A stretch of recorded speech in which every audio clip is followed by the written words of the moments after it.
აქედან გამომდინარე, რომ დმანისის მუნიციპალიტეტთან შედარებით მარნეულის მუნიციპალიტეტი უფრო მოცულობითია, მოსახლეობის თვალსაზრისითაც, საჭიროებების თვალსაზრისითაც და მოწყვლადობის თვალსაზრისითაც უნდა აღვნიშნო, ამიტომ იქნებოდა ალბათ უფრო მნიშვნელოვანი და თან ყველაზე მთავარი ის არის, რომ მარნეულის მუნიციპალიტეტშიც ჩვენ, როდესაც დავიწყეთ მრავალაქტორულ ჯგუფთან ერთად მუშაობა, რომელი სოციალური სერვისის საჭიროება შეიძლება რომ ყოფილიყო, გამოიკვეთა ზუსტად 60+ პროგრამა ღირსეული დაბერების და ყველაზე მთავარი ის იყო, რომ დმანისისგან განსხვავებით მარნეულის მუნიციპალიტეტს ჰქონდა შესაძლებლობა, რომ ამ ყველაფერში სათემო ცენტრები ჩაერთო.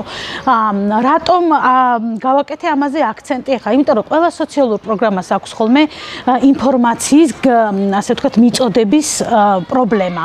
როგორ ვაწვდით ინფორმაციას ადამიანებს, რომლებიც ამაში უნდა იყვნენ ჩართული. ამ სოციალურ პროგრამაში უნდა იყვნენ და ეს სოციალური პროგრამა უნდა მოემსახურა. ყველაზე დიდი პრობლემა ეს არის და მარნეულში ესეც იქნებოდა დაძლევადი, რომ არა მარნეულის მუნიციპალიტეტის მაშინ მერის მხრიდან ჯგუფის არ დამტკიცება ოფიციალურად და რომ მიუხედავად იმისა, რომ თავად იყვნენ ჩართულები პროგრამის შემუშავებაში ორივე დღის განმავლობაში, მაინც აღმოჩნდა, რომ მუნიციპალიტეტის მერიამ პროგრამა არ დაამტკიცა.